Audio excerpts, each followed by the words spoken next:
Hey guys, I hope you are doing great. आज हम बात करेंगे एक द हिंदू न्यूज़पेपर से एडिटोरियल के बारे में जो कि बहुत इंपॉर्टेंट है आपके एग्ज़ाम पर्सपेक्टिव से। तो इसमें हम बात करेंगे रिसेंटली क्या है, मिनिस्ट्री ऑफ माइंस है जो उसने 30 जो रेयर अर्थ मेटल की एक लिस्ट जारी की है। तो उसके बारे में जानेंगे कि रेयर अर्थ मेटल होता क्या है और ये आपके कंपेटिटिव एग्ज़ाम के लिए बेनिफिशियल रहेगा। अगर आप अपने इंग्लिश सुधारना चाहते हैं तो डेफिनेटली आपको जो न्यूज़पेपर की रीडिंग की हैबिट डेली बेसिस पे बनानी पड़ेगी एक आर्टिकल, और उसको लिखने की प्रैक्टिस करनी पड़ेगी। तो स्टार्ट करते हैं बिना डिले किए हुए, जानते हैं कि ये होता क्या है क्रिटिकल मिनरल्स फॉर इंडिया के लिए, मतलब इसकी क्या वैल्यू है। तो मिनिस्ट्री ऑफ माइन जो गवर्नमेंट ऑफ इंडिया ने रिसेंटली क्या है एक अनवील्ड की है। अनवील्ड क्या होता है, देखो किसी चीज़ को उजागर करना, उजागर करना मतलब एक लिस्ट सामने लेके आए हैं, अनवील्ड करना होता है। तो ये आपका सिनोनिम्स में याद रख सकते हैं। तो अनवील्ड की है the first ever report on critical minerals for India. तो उसमें है 30 मेटल की लिस्ट जारी की है, जिसमें क्या है कि भाई वो अपना डिसाइड करेंगे कि ये जो है इंडिया के लिए रेयर अर्थ मेटल हैं। तो ये किसके द्वारा प्रिपेयर की गई है, जो क्रिटिकल मिनरल्स बोलते हैं इनको, prepared by an expert team constituted by. तो एक एक्सपर्ट टीम है जो कॉन्स्टिट्यूट किसके द्वारा की गई थी, मिनिस्ट्री ऑफ माइंस के द्वारा। तो ये रिपोर्ट आइडेंटिफाई करती है, प्रायोरिटाइज करती है, आइडेंटिफाई करती है या प्रायोरिटाइज करती है minerals essential for the industrial sector, जो इंडस्ट्रियल सेक्टर के लिए एसेंशियल हैं या जो इंपॉर्टेंट है, aligning with the India vision जो achieving robust and resilient mineral sector in line with the larger goal. जो बड़ा गोल क्या है, attaining net zero emission by 2070। तो उसमें ये अलाइन हो रहे हैं हमारे गोल की। अलाइन देखो आप अपने कन्वर्सेशन को कैसे इंप्रूव कर सकते हो कि मान लो आप कोई टारगेट कर रहे हो, like you are preparing for the any competitive exam, and you can say in this fashion that yes I am aligning my this goal to the different goal. तो वो ये कि एक लाइन में लेके आ रहे हैं। तो ये गोल जो जीरो एमिशन का गोल है 2070 का, तो उस पर भी बात कर रहे हैं हम, और जो इंडस्ट्रियल सेक्टर को इम्प्रूव करेंगे जो क्रिटिकल मिनरल्स की लिस्ट जारी करके। तो होते क्या क्रिटिकल मिनरल्स रियल में, मिनरल्स क्या होता है। मिनरल्स आपको पता होगा कि जो जियोमॉर्फोलॉजिकल प्रोसेस से बनते हैं। मिनरल्स क्या होते हैं, नेचुरल सब्सटेंसेस होते हैं जो, and that are form by geological process. Geological जो अर्थ के नीचे रहते हैं उस प्रोसेस से बनते हैं। They have definite chemical composition होती है, इनकी फिजिकल प्रॉपर्टीज भी रहती हैं, तो उनको मिनरल्स बोलते हैं। And they are classified into metallic and non metallic. आपको पता है कि मेटल भी होते हैं, नॉन मेटल भी होते हैं, बेस्ड ऑन देयर लाइक उनकी जो कैरेक्टरिस्टिक होती है उन पे एंड यूजेज पे उनको मेटेलिक एंड नॉन मेटेलिक बोलते हैं। मेटेलिक क्या होते हैं कि बहुत सिंपल है, metallic minerals are those minerals that contains metals और मेटल कंपाउंड्स होते हैं, जिनमें या तो मेटल होगा या मेटल कंपाउंड होगा, जैसे आयरन होगा, कॉपर होगा, गोल्ड होगा, सिल्वर होगा या कुछ और भी होगा। नॉन मेटेलिक की बात करेंगे तो वो मिनरल होते हैं जो जिनमें क्या है मेटल्स नहीं होते, सच एज लाइमस्टोन हो गया, कोल हो गया, माइका हो गया, जिप्सम हो गया, तो ये नॉन मेटल्स में कंसीडर किए जाते हैं। क्रिटिकल मिनरल्स क्या होता है, अब ये बात हम करेंगे। क्रिटिकल मिनरल्स एक ऐसी चीज़ होती है जो those minerals that are very crucial, very essential for the economic development, जो इकोनॉमी के डेवलपमेंट के लिए या नेशनल सिक्योरिटी के लिए बहुत इंपॉर्टेंट है, एंड उनकी लैक ऑफ अवेलेबिलिटी है इसलिए वो क्रिटिकल हैं। दिस मिनरल्स उनकी कंसंट्रेशन जो एक्सट्रैक्शन है एक ही जगह से निकाले जा रहे हैं या process in a few geographical location, कुछ ही जोग्राफिकल लोकेशन में निकाले जा रहे हैं। और मेल इनका क्या होता है, मान लो कुछ एक ही जोग्राफिकल लोकेशन में निकाले जा रहे हैं, तो जिससे क्या है सप्लाई डिसरप्शन हो सकता है। डिसरप्शन क्या होता है, बाधा आ सकती है, एंड जो सप्लाई चेन वल्नरेबिलिटी है वो बढ़ सकती है। तो इससे क्या होगा कि भाई और देश की नेशनल सिक्योरिटी को भी खतरा पड़ सकता है, या जो अपना डेवलपमेंट को भी इशू आ सकता है, इम्पेडिमेंट आ सकते हैं। तो इसलिए इनको क्रिटिकल नाम दे दिया, क्रिटिकल मिनरल दे दिया। तो declaration of the critical minerals कैसे हुई है, तो क्या है ये डायनामिक प्रोसेस। डायनामिक मतलब ये बदलता रहता है, and it can evolve over time as new technology, नई टेक्नोलॉजी आएंगे इवॉल्व होता जाएगा। मार्केट डायनेमिक्स होंगी या जियोपॉलिटिकल कंसिडरेशन भी है, क्योंकि देश पे डिपेंड करता है कि आपके पास सप्लाई है नहीं है। जो आपके पास सप्लाई नहीं होगी तो ऑटोमेटिकली वो क्रिटिकल मिनरल्स आपके लिए बन जाएगा। तो जियोपॉलिटिकल जो कंसिडरेशन है इसके लिए भी ये मतलब एक इवॉल्विंग प्रोसेस है, डायनेमिक प्रोसेस है, ये आप अपने आप चलता रहता है। तो इसी डिफरेंट कंट्री के पास खुद की एक लिस्ट है जो क्रिटिकल मिनरल्स की है, based on their specific need circumstances के हिसाब से, या प्रायोरिटीज हैं किसी कंट्री की, तो उसी हिसाब से उन्होंने अपना कर रखा है। जैसे यूएसए ने लगभग 50 जो मिनरल्स को क्रिटिकल कर रखा है in the role of the, उनका नेशनल सिक्योरिटी में रोल है या इकोनॉमिक डेवलपमेंट में रोल है, तो इसलिए उन्होंने 50 की लिस्ट जारी कर रखी है। ऐसे ही जापान ने लगभग 31 मिनरल्स की को क्रिटिकल मिनरल्स की कैटेगरी में रखा गया है।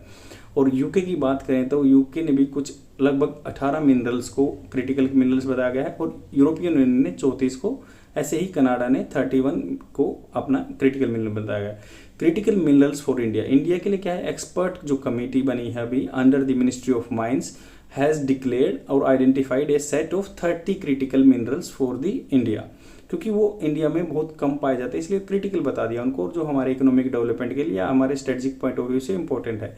तो उनके नाम है एंटीमनी है, बेरिलियम है, बिस्मिथ है, cobalt, copper, gallium, germanium, graphite, hafnium, indium, lithium, molybdenum, niobium, nickel, PGE, phosphorus, potash, rare earth element, rhenium, silicon, strontium, tantalum and tellurium, tin, titanium, tungsten, vanadium, zirconium, selenium and cadmium. ये आपको याद करने की जरूरत नहीं, but थोड़ा थोड़ा idea लगाओ। तो creation of the excellence of centre for critical minerals, मतलब एक सेंटर ऑफ एक्सीलेंस बुलाएंगे जो क्रिटिकल मिनरल्स के रहेगा, मिनिस्ट्री ऑफ माइंस के अंडर आएगा। उन्होंने रिकमेंडेशन दी है अभी मिनिस्ट्री ऑफ माइंस ने, जो एक्सपर्ट कमेटी ने बताया कि ऐसे ऐसे जो सेंटर बनेगा एक्सीलेंस के लिए, जो क्रिटिकल मिनरल्स के लिए विल पीरियोडिकली अपडेट करेगा वो लिस्ट को, जो क्रिटिकल मिनरल्स हैं जो इंडिया के लिए है, या नोटिफाई करेगा कि ये मिनरल्स अभी अवेलेबल हैं। तो time to time strategy change करेगा कि हम इनको कैसे यहाँ इंडिया में बना सकते हैं। तो सिग्निफिकेंस क्या है क्रिटिकल मिनरल्स की फॉर इंडिया के लिए, क्या मतलब फ़ायदेमंद है, किस तरह फ़ायदेमंद है, क्योंकि इकोनॉमिक डेवलपमेंट तो इसके लिए बहुत ज़रूरी है कि इंडस्ट्री सच एज जो हाईटेक इलेक्ट्रॉनिक्स यूज़ होते हैं या टेलीकम्युनिकेशन है, ट्रांसपोर्ट है, defence heavy rely on this minerals, वो बहुत डिपेंड करते हैं इन पे। एडिशनली अगर हम बात करें critical minerals are essential for the green technology, जो अपनी बात करते हैं लाइक सोलर पैनल्स भी बनते हैं, विंड टर्बाइन भी बनते हैं, बैटरीज भी बनती हैं, इलेक्ट्रिक व्हीकल्स में ये यूज होते हैं, क्रिटिकल मिनरल्स हैं। तो गिवन जो इंडिया को ये सिग्निफिकेंट देता है डोमेस्टिक डिमांड और potential in these sectors, their growth, मतलब उनकी ग्रोथ हो सकती है, can lead to the job creation. अगर मान लो ये आ जाएंगे तो इंडिया में जॉब क्रिएशन हो जाएगा, इनकम भी जनरेट होगी एंड इनोवेशन भी आगे बढ़ेगा अगर हमारे पास क्रिटिकल मिनरल होंगे। तो नेशनल सिक्योरिटी के लिए क्या है, दिस मिनरल्स आर वाइटल बहुत, क्योंकि for defence, aerospace, nuclear and space technology application में भी इनका बहुत इंपॉर्टेंट रोल है। ये नेसेसिटेटिंग जरूरतमंद के लिए the use of high quality and reliable materials, तो इनके लिए ज़रूरत है capable of withstanding extreme weather condition में भी रह सकते हैं। ये जो भी मेटल्स हैं ये परफॉर्म कर सकते हैं कॉम्प्लेक्स फंक्शन भी। तो ये रेयर क्रिटिकल मिनरल्स की क्वालिटीज़ हैं, एसेंशियल इनकी ज़रूरत पड़ती है। तो डिफेंस प्रिपेयर्डनेस को इंश्योर करने के लिए या सेल्फ रिलायंस हम अपने ऊपर डिपेंड रहें, India must secure study supply of the critical minerals, मतलब इनकी जो कंटिन्यूस सप्लाई होनी चाहिए। इन्वायरमेंटल सस्टेनेबिलिटी के लिए भी जरूरत है, कैसे कि they are integral to transition towards clean energy. आपको पता है सोलर पैनल इन्हीं से बनते हैं, लो कार्बन इकोनॉमी बनना चाहते हैं हम, या जो रिडक्शन ऑफ इंडिया जो reliance on the fossil fuels, क्योंकि हमारा 80% फॉसिल फ्यूल्स बाहर से आता है, या ग्रीन है गैस एमिशन जो उसको हम कम करना चाहते हैं, जीरो कार्बन बनना चाहते हैं 2070 तक।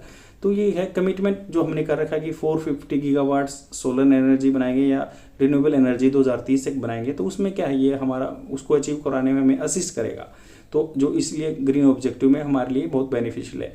इंटरनेशनल कोऑपरेशन भी बढ़ाएगा, क्योंकि इंटरनेशनल कोऑपरेशन होगा, दिस कोलैबोरेशन इनेबल्स, जो इनेबल करेंगे इंडिया को डाइवर्सिफाई करने के लिए इट्स इंपोर्ट सोर्सेज, जगह जगह से दूसरी जगह से रिड्यूस करेंगे डिपेंडेंसी ऑन चाइना, चाइना पे कम डिपेंड रहेंगे, हमारा इन्हांस भी कर सकता है मिनरल सिक्योरिटी हो जाएगी और रेजिलियंस हो जाएंगे, हम फ्लेक्सिबल हो जाएंगे।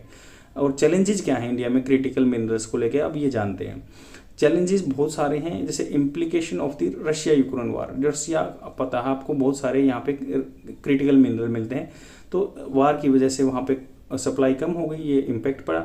और यूक्रेन भी हमें जो रेयर क्रिटिकल मिनरल सप्लाई करता था, जैसे कि लिथियम है, कोबाल्ट है, ग्रेफाइट है, तो और रेयर अर्थ एलिमेंट है, तो ये यहाँ पे भेजते थे, इसलिए सप्लाई डिसरप्शन हो गया। तो इनके बीच में जो वार चल रही थी उसलिए हमारे कंट्री में सप्लाई कम हो गई, तो उससे हमें बहुत लॉस हुआ और हमारे जो इकोनॉमी में डेवलपमेंट था वो भी इम्पीड हुआ, उसमें बाधा आई। डोमेस्टिक रिजर्व है हमारे पास बहुत कम है, लिमिटेड रिजर्व हैं। आपको पता होगा कि अभी थोड़ी दिन पहले बता रहे थे कि जो जम्मू कश्मीर में मिला है कुछ और राजस्थान में मिला है, तो lithium cobalt and rare earth metal यहाँ कहीं कहीं पे मिलते हैं, बहुत कम सप्लाई है और उनको प्रोसेस करने के लिए भी ज़्यादा पानी की जरूरत है, वो हमारे पास कम है। तो इसी क्या है, हम ज़्यादा हैविली डिपेंडेंट रहते हैं इम्पोर्ट पे इन क्रिटिकल मिनरल्स के लिए, तो ये हमारे लिए सबसे बड़ी बाधा है। एंड अगर हम डिपेंड रहेंगे तो ये करता है वल्नरेबिलिटी, देश के लिए बहुत खतरे की बात है।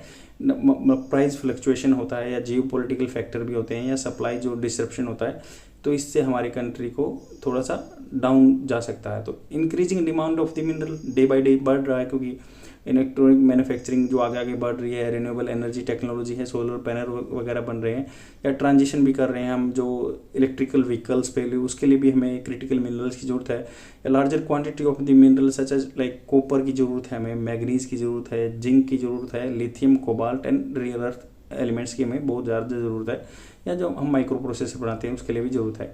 इंडिया के पास लिमिटेड रिजर्व हैं और हायर रिक्वायरमेंट्स है, तो ये क्या था, इसलिए इंडिया डिपेंड रहता है फॉरेन पार्टनर्स पे टू मीट डोमेस्टिक नीड्स जो उनकी पूरी करने के लिए।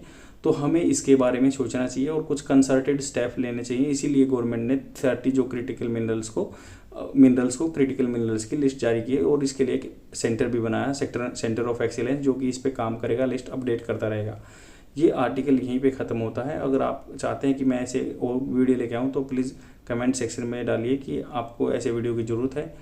Thank you very much, bye.